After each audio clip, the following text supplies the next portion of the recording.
Hello, today is March 21st, 2012. We're meeting today with Mr. James Ochsner at his home in Windsor, Colorado. My name is Brad Hoops. I'm the interviewer for the Northern Colorado Veterans History Project. Welcome, Jim, and thanks for sitting down today to tell your story. Thank you. Let's start out, if we could. Tell us a little bit about yourself, your date of birth, where you were born, a little bit about your family.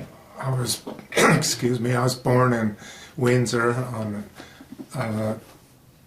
August 23rd, 1932, and lived in Windsor for quite a while, for several years, and then we moved to Greeley, and I've got 3 brothers, and we all grew up on the farm. One other brother was in the service, and they're all around Windsor yet. And where did you fit in that order of brothers? I was second to the oldest. I had one older brother and 2 younger brothers. And like I say, they're all living within the area. The furthest one lives in Denver now, and the rest live here in Windsor. I detect by your accent, are your parents, are you part of the Germans from Russia Right. community? Yeah, right. Talk a little bit about your folks, and your father was a farmer as well? Right, my father was a farmer, and he came from, well, he actually came from Germany. He went to Canada, and then came from Canada down to the United States. And I don't know what year that was, quite a few years ago. And my mom was the same way.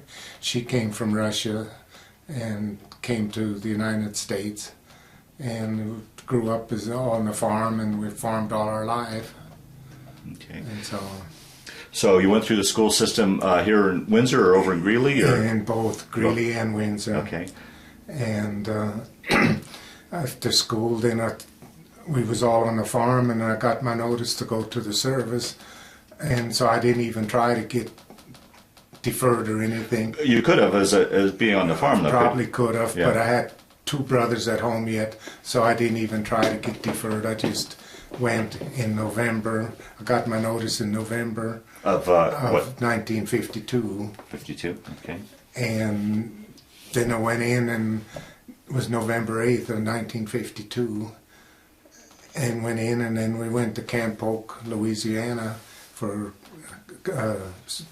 basic training, and was there for 6 weeks of basic training. And how was that that transition going from civilian life to military life? Was it much of a transition for you? Well, it wasn't that bad. I mean, I was used to hard work and stuff, so, and taking commands was no big deal. I mean, and I could pretty much handle what they put out. I mean, the training and stuff, I didn't have much trouble with that.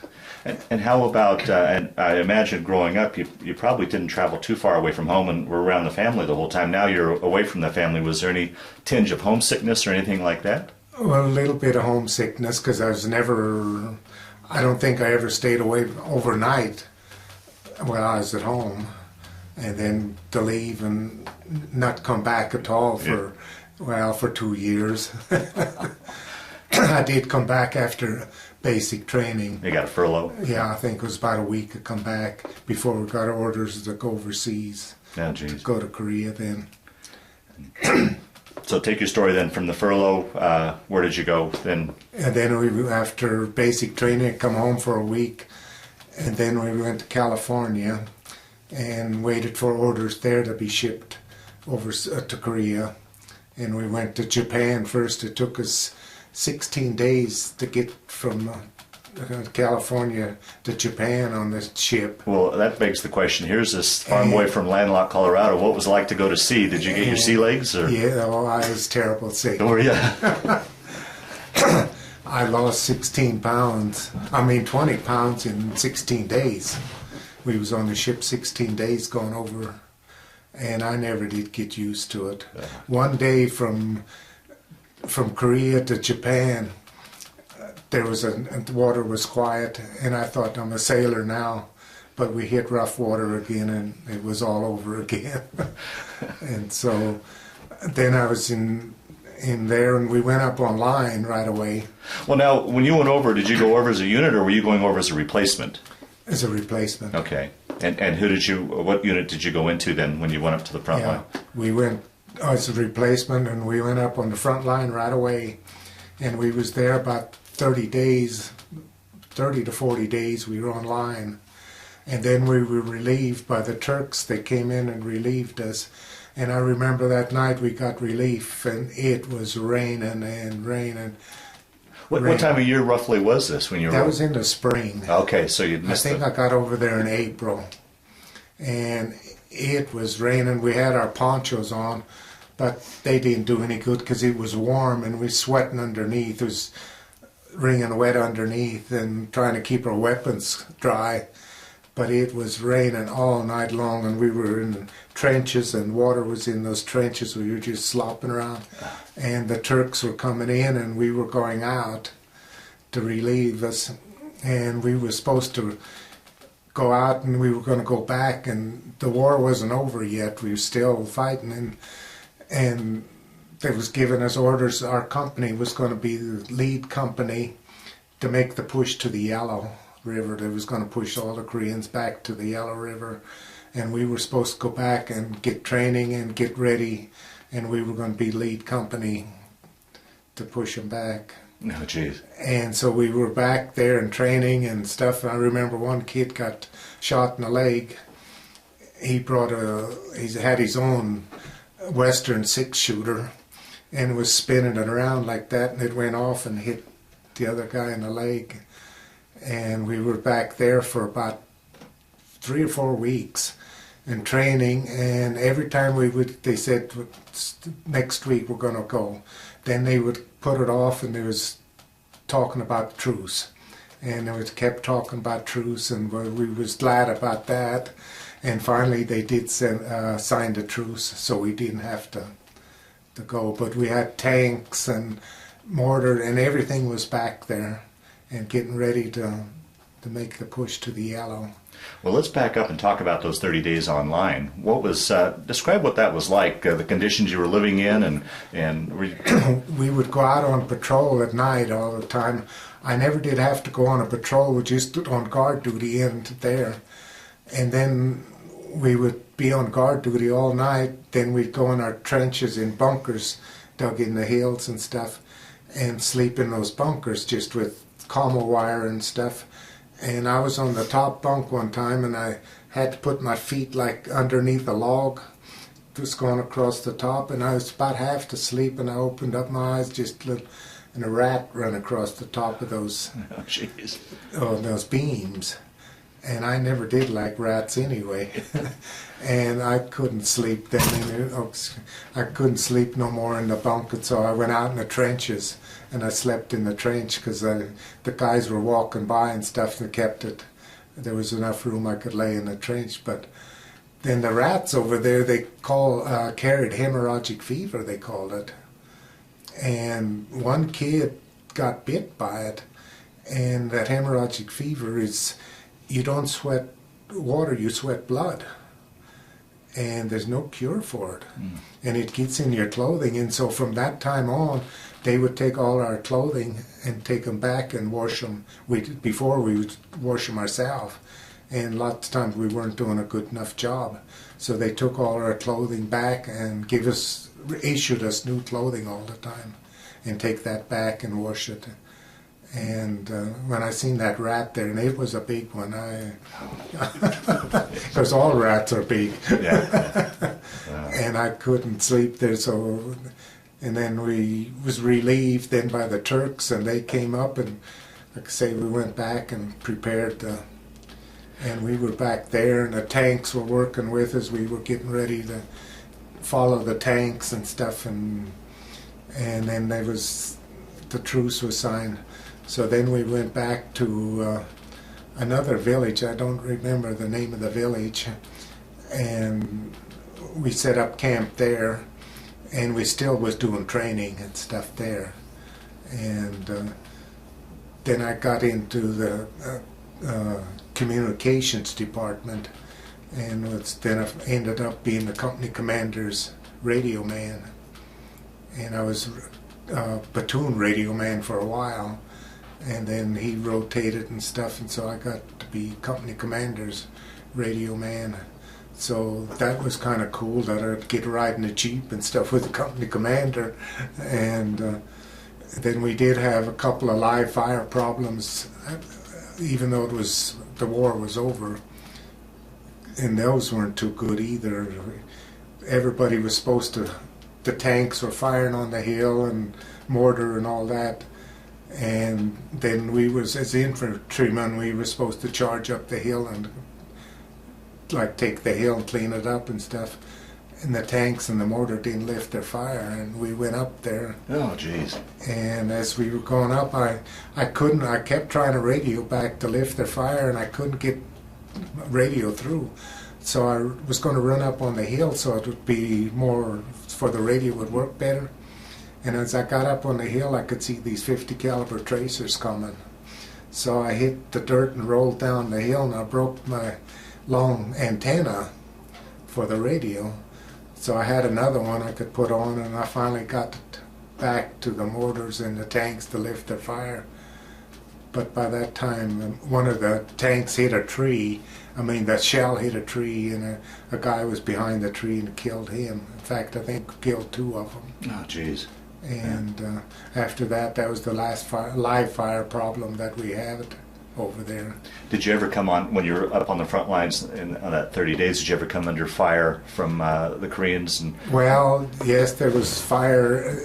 We'd come under fire, and the planes would come down through the valley. We were kind of up on the hill, and they'd lay that napalm and stuff on there. We could watch that. That must have been an incredible sight to see. Yeah, and we could see that, but I was never really out that they were really firing on us. They'd fire at the bunkers and stuff, but we were always inside or in trenches and stuff, so we had to keep our helmets and stuff on all the time, because you never know when a shell is going to come in. So, what was the food like? What would you? The food wasn't that bad. I mean, we always had a kitchen, a KP with hot food. Except when we were on line, they'd bring us up sea rations and stuff. And while we were preparing to go on this push, it wasn't always hot food, it was cold food, and the sea rations and stuff. But once we got back off a line and stuff in the village there, the KP, and we'd have pretty good meals then and stuff. And it was all cooked right there, and so it was fresh, and I didn't gain weight, but I survived. Yeah. Well, how was it for someone that's never been in combat? I'm trying to understand how you functioned during this time. I mean, let's just look at that 30-day period. You were out in the elements. You were sitting in the rain. You were sleeping in a trench, not getting enough sleep. Hygiene probably wasn't so good. You had the worry of wondering if a shell was going to come down at any time. I mean, any one of those things I think could break a man, but you had it all piled on top of you. I think of being out in the elements, working outside or camping or something. I always knew, this may not be perfect, but in a day or two I'm going to be in a warm bed, or that evening I'm going to be in a warm bed and have a warm meal. But, I mean, you had a 30-day stretch. How do you think you made it through that time period, do you think? Well, it was faith, too, and just knowing that, well, your faith with you and stuff, that regardless what you do, that somebody was looking after you. So faith played a very important part in that? Right. Okay, yeah. Right. Yeah. But I don't know, I guess we worried, but still, that it was kept you busy enough, you couldn't just dwell on it, you'd had to keep moving forward and stuff, so you didn't have a lot of time to worry about it. So. Yeah. But I can imagine these going over there now where they're getting fired at and don't know the enemy. We knew who the enemy was in Korea. Today they don't know who the enemy really is. Right. They're not dressed as the enemy. Yeah, right, yeah. Right. Well, what was I keep going back to this farm boy from Colorado. What was it like being in a foreign land like that? And you said you dealt with the Turks. I mean, it must have been interesting or fascinating for. It was, I got a German background, but I couldn't speak a word of German. Oh, is that right? And my folks only spoke German once in a while when they didn't want us kids to hear anything. But then going over to Korea, and then we had a Korean boy as a houseboy. And actually, by the time I left Korea, I could speak more Korean than I could ever speak German. Is that right? And we lived in the Como chief and stuff. We lived in a tent with the Jeep drivers. And the Jeep drivers were always going to Seoul or someplace for supplies and stuff. And so they could bring beer back all the time. So we would have beer in our tent. Nobody else knew that we had it there. But the Jeep drivers would bring beer back, and then they'd bring us new batteries and stuff for our radios and stuff all the time. So we'd stack the radio batteries up, and then inside we'd have a case or two of beer in there. And nobody ever really cared. I mean, we never got in trouble or nothing for that. And so. Yeah. But we lived with the Jeep drivers. We lived in tents over there for, 16 months we was over there. 16. Wow. We were supposed to rotate in 9 months. We get 4 points a month for being online. And we were supposed to rotate in 9 months. And then the war ended, and so Truman delayed everybody supposed to stay a year. Then after the year was up, they said, well, there's not enough time to reassign you back to the States, so you have to stay your full term over there. So we had to stay. And I left Korea in October, come back in October, a little bit early, because I wasn't supposed to get out until December. But there wasn't enough time to reassign me no place, so they just let us out. And well, during that 16 months, did you ever able to get away for some R&R to Japan or anything like that? About 12 months. Well, at 9 months, I could have went to Japan on an R&R, but I was so sick going over on the ship that the ship went back to Japan, and every once in a while there was a flight that you could get on an airplane. So I waited and put mine off till I could go on the airplane. And those airplanes were not really good shape either. They were old, and it seemed to me like there was like 360 troops in those planes. We were double-decked back to back and on the sides, just tight as we could get in there. And there's several planes that didn't make it from Korea to Japan. That they went down in the ocean and stuff, and very few survivors and stuff. But I almost died on the ship. I thought I just would take my chances in the air. And so I went on the air, and so I only got one R&R. I think it was a week in Japan, in Tokyo. And what was that like? Once again, I just can't imagine. Yeah, that was nice. We just kind of hit the bars and sat there and listened to the music and stuff at night. And I remember that one song, Rags to Riches. And the Japanese, they couldn't pronounce the R's very good, and it was kind of Wags to Witches. And they sang that song over and over, and when we'd sit there, they'd have, from the afternoon on, we'd have kind of a happy hour or something. We'd go sit up there, and that's about all we'd done then, and eat a lot. Mm-hmm. So, but then while we were in Japan, one morning, I was laying in the hotel, and we heard this noise and looked up, and the chandeliers were all shaking and stuff, and it was a slight earthquake, just a small tremor.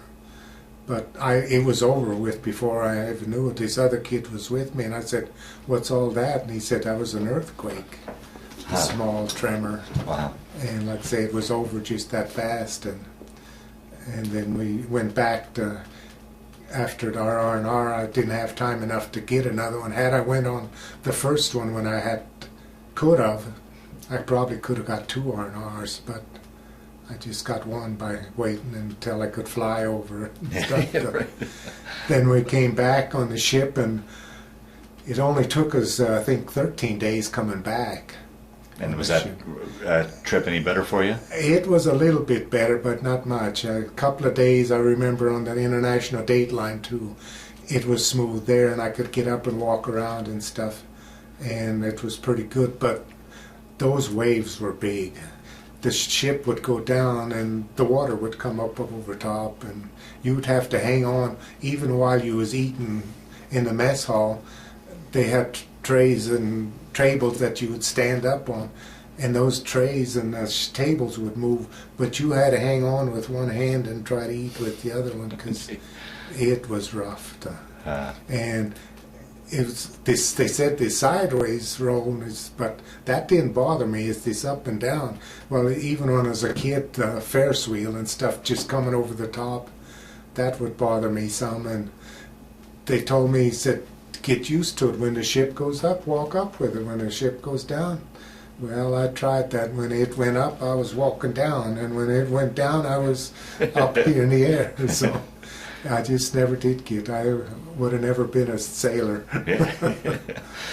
Going back to Korea, what unit did you serve with? And I was in the 3rd Division, Company I. And the whole time I was there, I was in the 3rd Division. Okay. And that's been a pretty big part in Afghanistan, I guess. Oh, is it? Yeah. 3rd Division, yeah. And during the time you guys were there, when you weren't on duty, what would you guys do to entertain yourselves? Not a whole lot. I mean, we'd have every once in a while a USO show would come over there. And then for a while I was in the honor guard. And so when any of the presidents or the generals, General Eisenhower come over, and I think Truman, I think, actually came over. Really? And so I was in the honor guard marching in the parade for those guys. And I was in there for probably 3 or 4 months.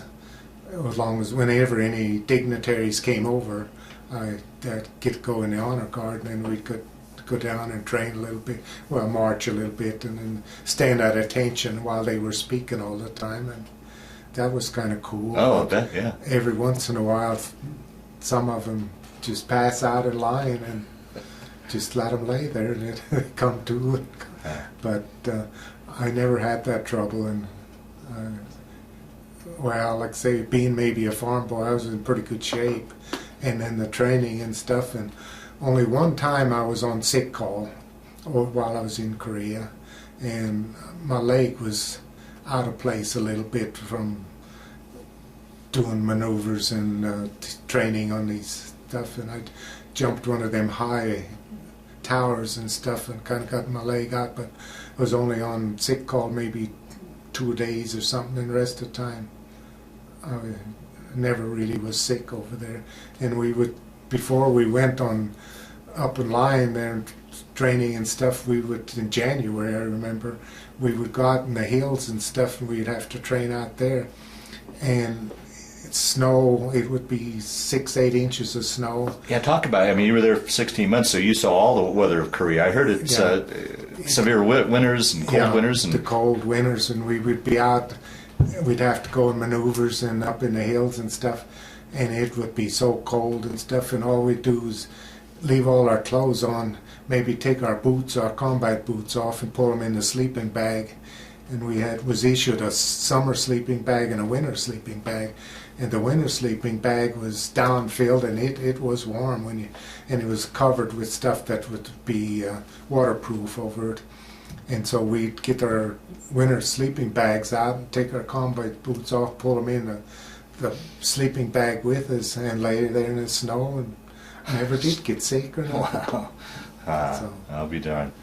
Well, outside of that houseboy that you had, did you have much interaction with the Korean population at all, with the civilians? Not a lot, no, because we were quite a ways from town, and we'd have a couple of houseboys and stuff. Each tent would maybe have a houseboy, and there was, I think, 12 people could sleep in one of those tents, and we'd have very seldom that we'd have any heat in them. There was no heat in them, and so in the wintertime we'd just get a winter sleeping bag, and summertime we'd get issued a summer sleeping bag.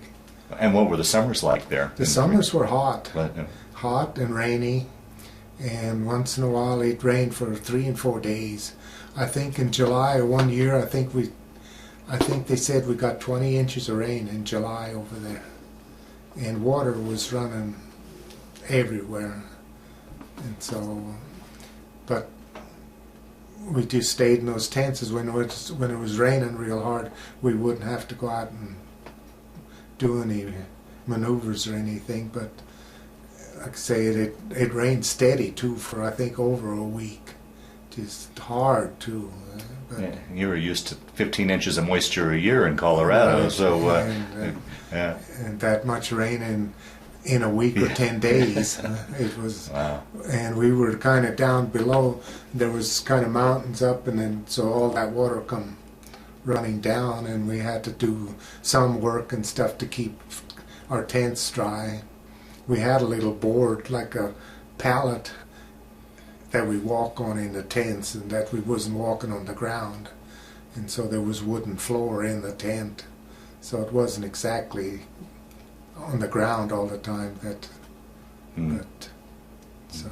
And what was once again? I want to go back to someone like myself who's never experienced battle or been in war. And you, as you were marching up to the front lines that first time, you remember what you were thinking, wondering, I'm walking into harm's way. What's going to happen? I mean, what goes through a person's mind when he's heading into battle like that? I really don't remember. I mean, it was something new. We didn't know what to expect. I knew we were going up on line, and they hauled us quite a ways up to it, but then we had to march a long ways to get back up to line. And they'd let us off at trucks, and then we'd march up there. And the same way when we relieved, the Turks come back. I don't remember how many miles we walked to get back out, and it was in the middle of the night, so they didn't know, the enemy didn't know that we were exchanging or anything was going on. Mm-hmm. Mm-hmm. But I don't remember how many miles we actually walked to get out of there or walked to get up there too. But, and we didn't know, we had our backpacks and our sleeping bag and quite a bit of weight, our weapon. And at that time I was carrying an M1 rifle, and that isn't that heavy, but it's heavy enough. And I think there's probably at least 50, 60 pounds maybe or more in our backpack. Well, plus we had the duffel bag, and the duffel bag would weigh about 50 pounds too, with our clothes and stuff in there to go up there.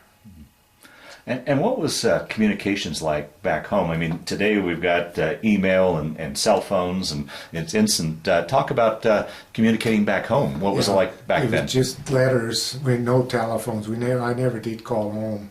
There was no telephones around. I just write letters to my parents and stuff, and they'd write back, and we'd have mail call.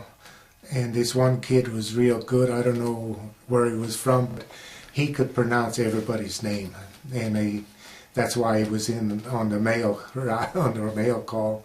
And he'd stand up, and we'd all get around, and he'd call out your name, and got letters. And Mom would send cookies and stuff once in a while during holidays and stuff, different times, and they didn't last long.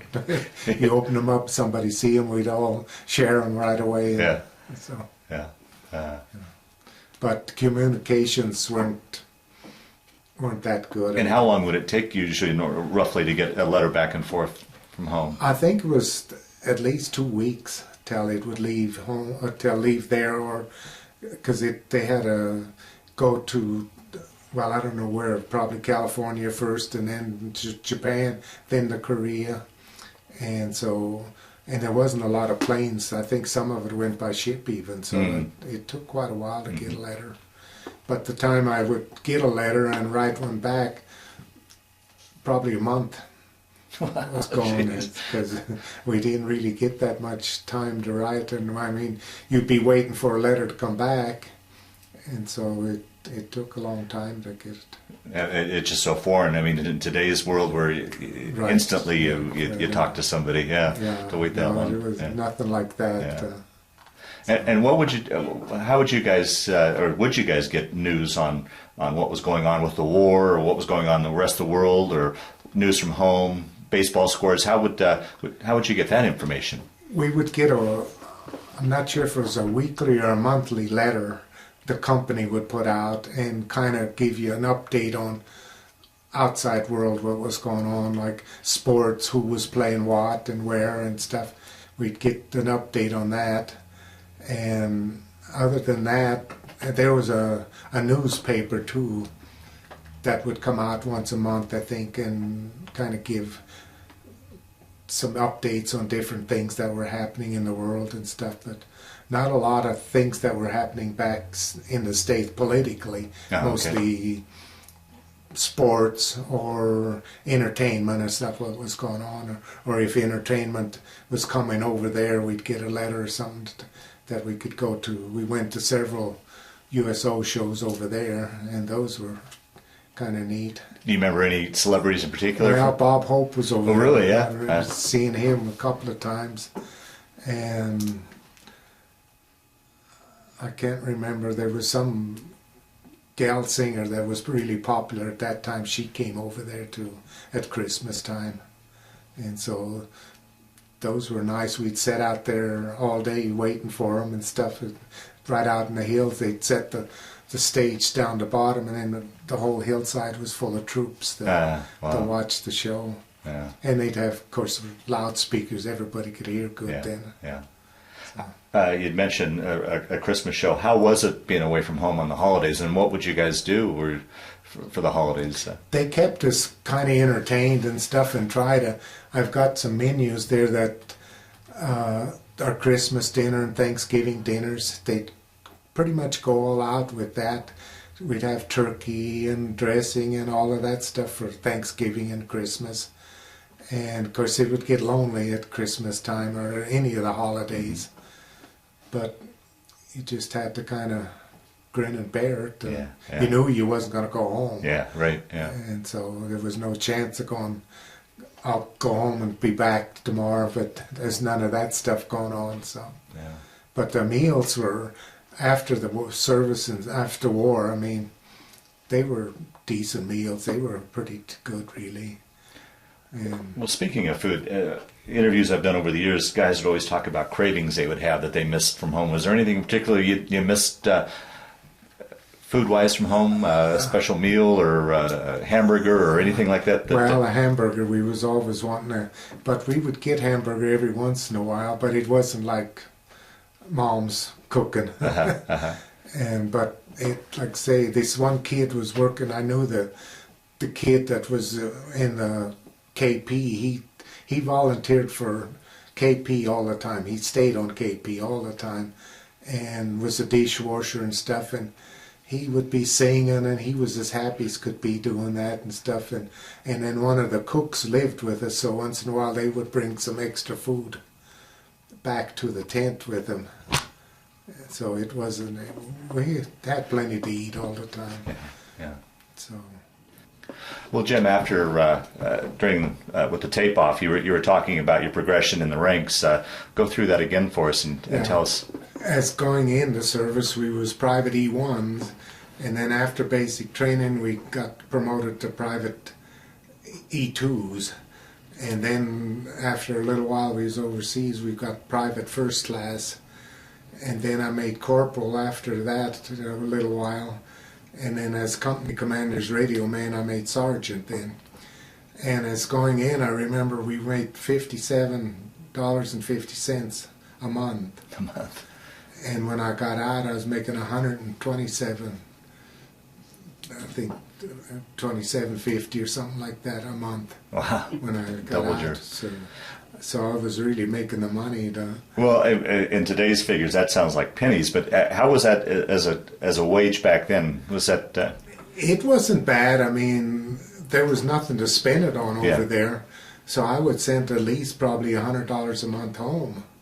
And so when I got home, I had a little money, but there was very little to spend it on over there. Yeah. When we went on R&R, even that didn't take a lot of money. And then they issued us all Korean money over there, and so we had to have that Korean money to buy anything over there. And I never did go to town or anything. There was nothing to buy over there. So, and everything was pretty much issued. Free board and room.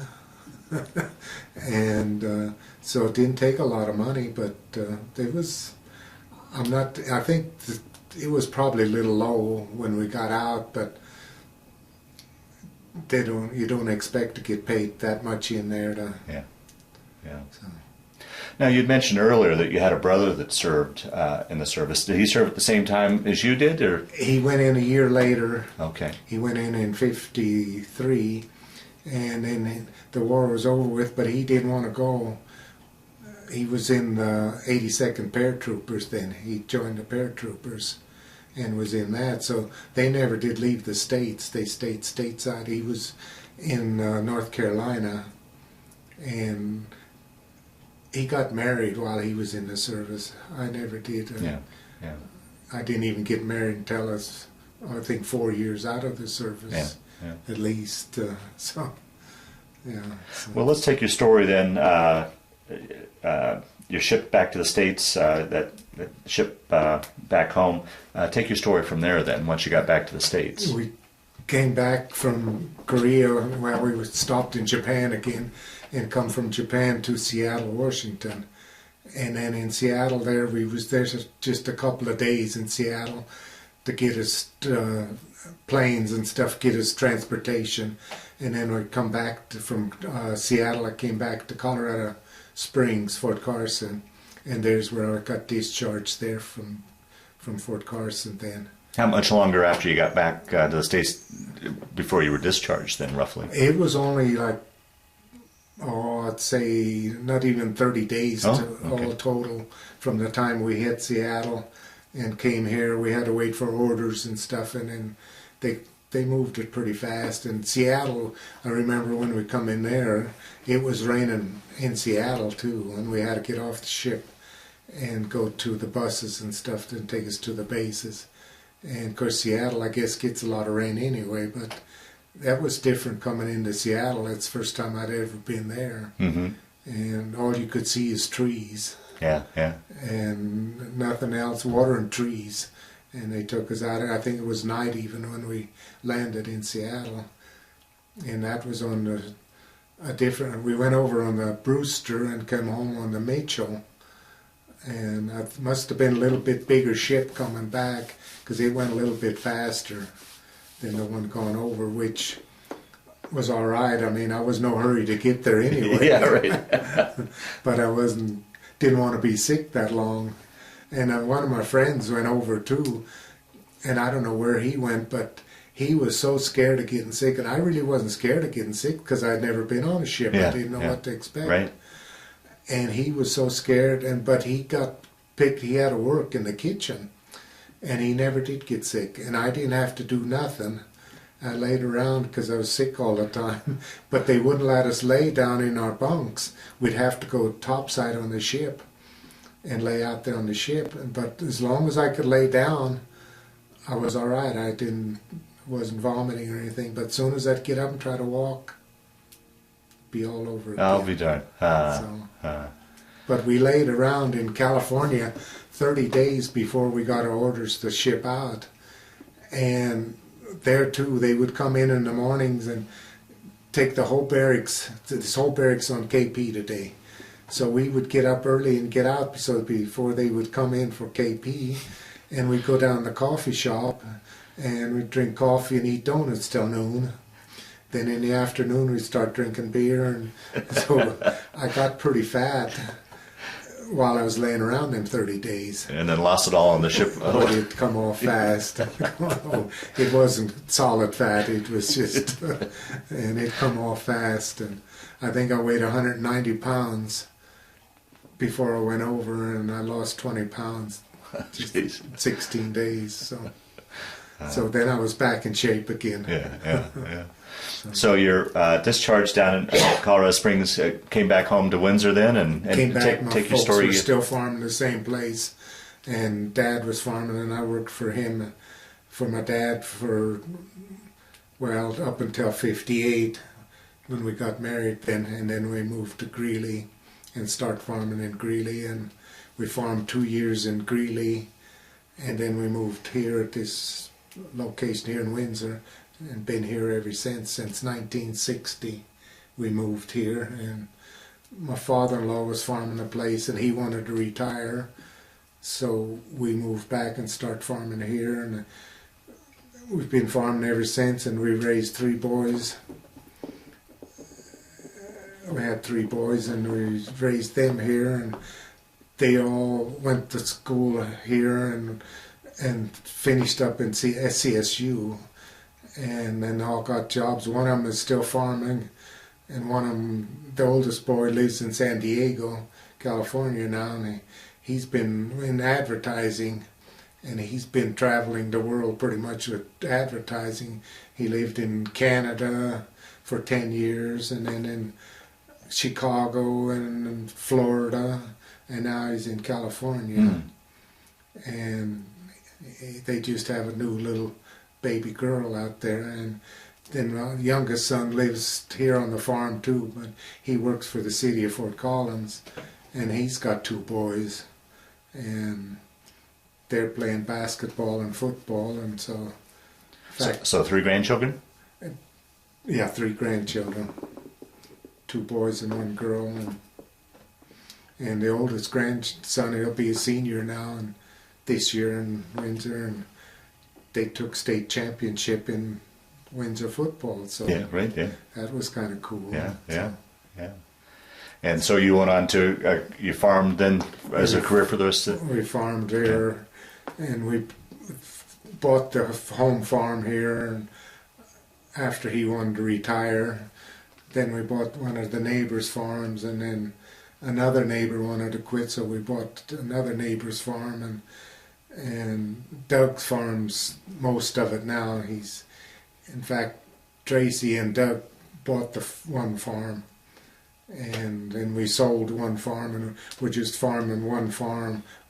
Well, we're farming 2 farms. Doug and I together, we're farming 2 farms. Doug does the work, and I just... supervise? Right. Right. Well, we'll start to wind down this interview. Through the years, did you keep in touch with anybody you served with, or go to any sort of reunions or anything like that? We never did have anything that I know of, and we all kind of rotated at different times of the coming back, and I was the only one from our area to go to Korea, and so I met different folks from different people from, well, Pennsylvania. One was from Hawaii, and they were so far away that we never did get back together or anything. Didn't have no reunions or nothing. Right. In fact, lost touch with them. I got a Christmas card a couple of years afterwards, and from guys in Pennsylvania and stuff, but that's all. I haven't heard from them for many, many years. I don't know if they're still alive or not. Yeah. But, and then every Sunday we would have church over there in Korea, so we could go to church services. There was Protestant and Catholic church both, and so a lot of Eastern kids were Catholic kids, and so there was a few of us going to Protestant church all the time. And that would be our Sundays spent in that way, to go to church, and then they'd have a pretty good meal all the time Sunday noon. So. Did your mom ever talk about once you got back what she was going through? I'm sure she had to worry, that her son was over in the war. She was relieved when I come back that her prayers were answered. I guess that I come back, but that relieved, and then, like I say, she still had my youngest brother was still home, and so it kept her busy that way too. Yeah. And she always was a real good cook, Mom was, and we still eat some of her recipes that JoAnn cooks today, that she was a real good cook. Yeah. So that must have been a nice reunion, coming home, to be home and seeing your family and having a nice home cooked meal. Right, and every holiday she would make a big meal and make everything. It was really a gourmet meal. Wow. What she cooked all the time, and at Christmas times, and she would make all kinds of bars and different kind of cookies, and And JoAnn still does that today. It makes 10 different kinds of cookies and bars and stuff. Wow. Wow. So we still eat good. Yeah. Well, you know, the Korean War has been called the unforgotten war, and by and large, you guys have been overlooked. As a Korean War veteran, how do you feel about that? Do you any thoughts on? Well, I don't know that it was talked that way, overlooked and stuff, but still it had to be done. I mean, North Korea was taking over South Korea, and it had to be done. And even though we didn't really accomplish much, they split it anyway. But it was, I think, well worth it. Yeah. It seemed to me like it was just as much justified as the Vietnam War was. And neither one of them really accomplished that much, but I don't know, the politicians Yeah. Right. must have been happy with it or something. But Truman was in, and like say, when everybody was mad at Truman because he extended this, and everybody said we got that Truman year put on us, and extended us to a year first and then to 16 months over there. But I don't know what we would have done, what they would have done with us. We had to stay over there just in case something broke out. And if what we would have done, how they would have reassigned us if we would have come back to the States. Yeah. So, and I think there's still troops over there in Korea today. Right. So, and that's kind of unsettled yet today, even yet. So, no, I hope it doesn't go back to what it was before. But it's a rough country. Yeah, we never really talked about the environment there, and what. Talk a little bit about the conditions. The whole country was hills, and you can't see very far at all, and valleys and hills, and going through there with the jeeps and stuff. You never could go around the corner. You never knew what was coming. Oh, jeez. It was a rough terrain all over the whole Korea. At least where we were in Nevada. And I never did get to Seoul or any of the towns. We just always out there in this village. And the Jeep driver said Seoul was a pretty big town, but we never did get there. Well, we'll start to wind down this interview. Is there anything I didn't ask you that you wanted to talk about, or any of the stories that have kind of floated to the top as we've been talking? And JoAnn and Doug, if anything over the years that he's mentioned that he didn't talk about, that you want to have him talk about. So hopefully we've captured your story as best we can, or do you think we've pretty much covered it all? I think we pretty much covered it all. Just have one question. Did you view the world any differently when you came back, or were you changed? Well, yeah, that's one of my last questions I'll ask. Okay. Yeah, I'll definitely ask that. Yeah, but it seemed like when we were over there, we were this group of soldiers or troops, and the civilians was an outside world. What they done, we didn't care much about what civilian life was like. We were these troops here, and we kind of took care of each other. And what was going on back home, what civilians was doing and saying as far as the politician, it didn't seem to make much difference to me. So you're pretty isolated from the rest of the world, Right, then, right. by and large. Yeah.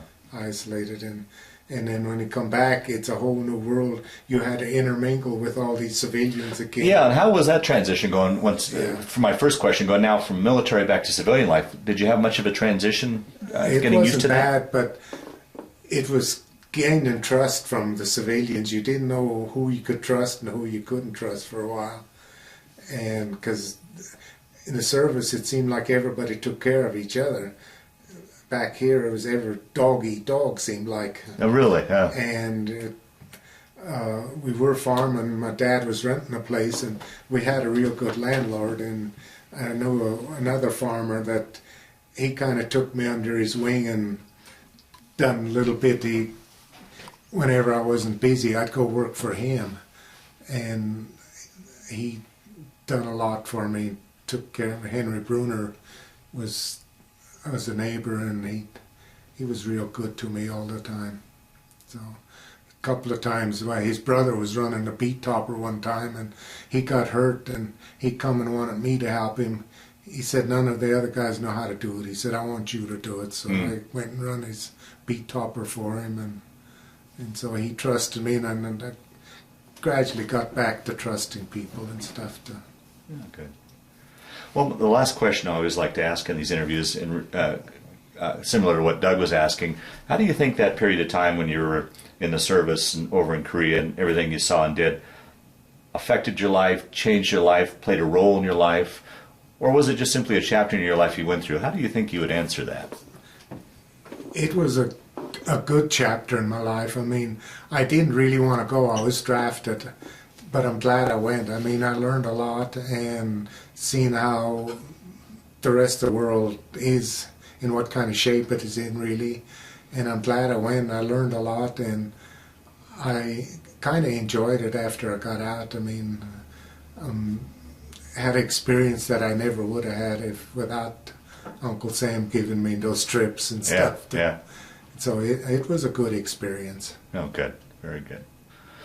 Well, Jim, I want to thank you for sitting down to tell your story today, but just as important, I want to thank you for your service to our country.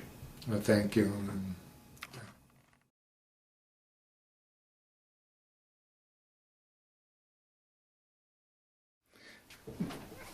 This picture is when I was first gone into the services to basic training. You were just, how old were you when you went in? 18. 18. Yeah. This is a picture of our platoon that when we graduated from basic training in Camp Oak, Louisiana. I think it's interesting too. As I look at your training class, there's some black people in there. I imagine you had never really had much interaction with black people No. to that time. Yeah. Well, that's what this one kid that I was talking about in Korea, he was a black boy, and like I say, he was real special though. He was singing all the time, and he was. This is a picture of us when we first got to Korea and lived in our tents and stuff, and it's the background of Korea, what it looked like. This is where I was changing guard, and one of the tents that we lived in.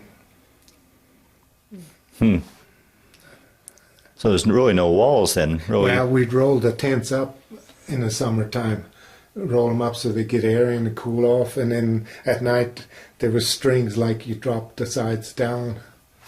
But there was no solid walls, it was just the canvas, but the canvas would roll up. And so we'd roll up the tent during the daytime, and it would air it out and cool it down, and then... Jim, can you describe your jacket here for us, what you've got? Yes, this is the patch of a 3rd Division with the company that we are in. These are infantry logos or badges that we got for the U.S. infantry. And then this is the combat infantryman's badge, and then a Korean badge and a commendation ribbon, and then my sergeant stripes that I was in. And these are all the medals that I got in while I was there. And then over here on your right breast is Presidential Unit Citation, which is very special as well. And yeah, and then I forgot what this one with the 1 star, I just read it a while ago in there, but I've seen it in that one paper, but I forgot what it was now. And you said that this jacket's been hanging so long that it kind of shrunk, huh? Right, Yeah. it shrunk down a little bit. It used to fit real good, but now it's it shrunk a little. Very good. While I was in Japan on R&R, I bought these vases for my mother and sent them home to her, and she really enjoyed them. She was in flowers, and she really liked these vases, and since she's gone, JoAnn has inherited them, so they're very special to us. Nice.